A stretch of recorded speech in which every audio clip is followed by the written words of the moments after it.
Republican Congressman Mark Green of Tennessee. Congressman, thanks for joining me. Your thoughts on where we are with this? I feel like obviously the urgency factor has changed dramatically just in the last 2 weeks alone as these lockdowns, I mean, in Nashville, in your state, 8 people for Thanksgiving, that kind of thing. Certainly, there's got to be a greater sense of urgency in the halls of Congress, no?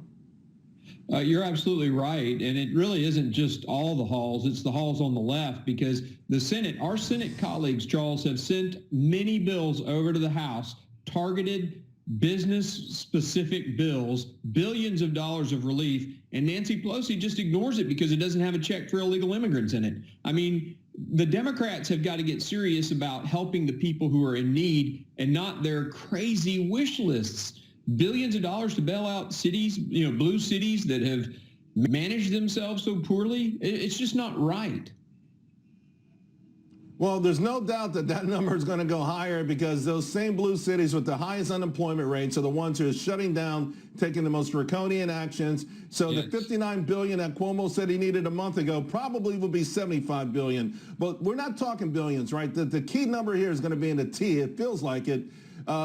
What worries me is that Joe Biden says he wants this done immediately. He wants to be a unifier, but he's sticking with that $3.3 trillion Christmas tree thing that Nancy Pelosi pushed through. And to your point, it has so many things in it that have nothing, zero to do with COVID. Can there be a compromise? Because $1.8 trillion was sitting there so beautifully. That money already could be on its way out to Americans, and that was turned down. Absolutely. There's billions of dollars that were approved in the CARES Act that still haven't been spent. And we actually put together a bill to try to leverage that money. And again, Pelosi, held it hostage to her crazy wish list. I'm hopeful that this meeting that you mentioned it earlier, Chuck Schumer's going to sit down with Mitch McConnell. Maybe those two can come to an agreement on a bill that Nancy Pelosi will actually, let us vote on. But it's just insane that they're not. And interesting, you mentioned New York, the billions of dollars they say they're short. Their revenues are actually up this year by like almost 5%, and they still need a bailout. Well, they've got a lot of unfunded liabilities and pension funds and a lot of promises they've made and a lot of checks to write. I just don't think that the citizens of Tennessee should be forking over the money to write those checks. In your professional experience, your heart of hearts, we know normally what happens is the stock market's going to crumble at some point, fall apart. People are going to be crying and screaming in the streets, and Congress will get together and put something together. Why does it have to come to that? I mean, we saw a sense of urgency when this pandemic initially began. We tip our hats to everyone in D.C. for acting quickly and decisively.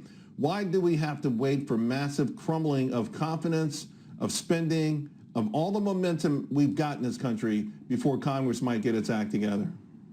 I had a really rosy picture, I guess, when I came up here to Congress, and I'm finishing my freshman cycle now. I really believe that everyone, both Democrats and Republicans, cared about the people and not power and politics, but my eyes have been enlightened. Nancy Pelosi does not, and those leftists in the House, they don't care about the American people. All they care about is their own power. And what they're trying to do, if you look at every single one of those wish list things, it's about her power and her control. And that's who Nancy Pelosi and these leftists are. It's sad. It's been one of the biggest eye-openers that I've had since I've been in Congress.